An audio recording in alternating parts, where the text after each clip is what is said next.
যায়, কিন্তু সে পরের দিনও তার বাবার সাথে ওই দোকানটিতে যায় এবং সেই ব্রাশটি কেনার জন্য বায়না করে, কিন্তু তার বাবা তখন তাকে সেটি কিনেই দেয়। তখন তার দাঁতগুলো নষ্ট হয়ে যেতে শুরু করে, তখন তার বাবা তাকে ডাক্তারের কাছে নিয়ে যায়, কিন্তু ডাক্তার বলে যে এখানে ব্রাশ না করার জন্য এইসব হয়েছে। এই সালে বিভিন্ন খ্যাতিনামা ব্যক্তিবর্গের সাথে বিভিন্ন বিখ্যাত বিজ্ঞানীবর্গ রয়েছেন। তাদের মধ্যে বিজ্ঞানী হলো কুতকুত একজন। তবে তিনি বিগত 3 বছর যাবত বর্ষসেরা বিজ্ঞানী পুরস্কার নিয়ে এসেছেন। লজ্জিত ভাবে তার গবেষণাগারে চলে আসলেন। এসে তিনি এবার বুঝতে পেরেছেন যে তিনি কি নিয়ে গবেষণা করবেন। তিনি এখন বসেছেন বই নিয়ে গবেষণা করতে।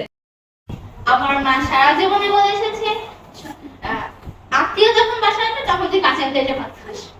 আত্মীয় এসে চলেও গেল, আমার আর কাঁচা প্লেটে জন্য ভাত খাওয়া হয়। আর মুরগির মাংস, ও সরি মুরগির মাংস। মুরগি কিন্তু পালা যায়, ও সরি পালিত করা যায়। এখানে একটা টুইস্ট আছে, মরলে দাম বেশি হয়, জীবিত থাকলে দাম কম হয়, তখন 99 টাকা। মুরগির মাংস দিয়ে কিন্তু অনেক খাবার তৈরি হয়, যেমন বার্গার, শর্মা। ও পিৎজার কথা তো ভুলেই গেলাম। মুরগির ককটাকে আমাদের ঘুম ভেঙে যা খুবই মনোরম।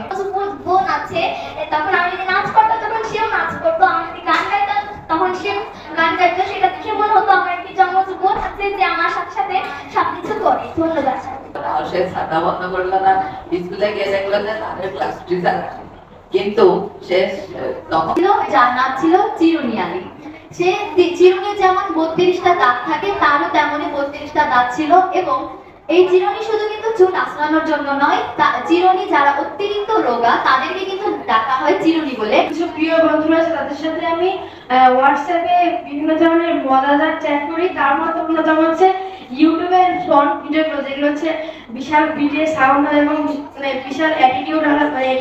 আমার ভুল হয়ে গিয়েছে, তখন তো আমার জন্মই হয়নি। আমরা চলে যাব কয়েক বছর আগে। একটা জুতা খুব পছন্দ করতো, তার রং ছিল গোলাপি। সে সবসময় এই জুতাটা পরতো, কিন্তু একটা সাইকেল কিনে এই পর্যন্ত আমার 7টা সাইকেল কিনা হয়ে গেছে। আমি যখনই প্রতি বছর সাইকেল কিনি তখনই আমার মা বলে, এত সাইকেল কিনা লাগে। হ্যাঁ, তো মা কলম দিতে বাধা দিতেন না। তখন থেকে আমি কলম ও খাতা ব্যবহার করে আমি পরদিন ছিল আমার একটা প্রোগ্রাম। সিদ্ধান্ত নেওয়া হলো যে মা বাবা যাবে 11টার বাসে আর আমি যাব 12:30-এর বাসে। যখন বিছানাটা না গুছিয়ে উঠে যায় তখনই আমার শুরু হয় মায়ের বকা। তারপরে থেকে সারাদিনই আমার চলে মায়ের বকা দিয়ে। তারপর যখন আমি চিন্টু, আরেকটা বলছে নাম চিন্তা, দুজনের মধ্যে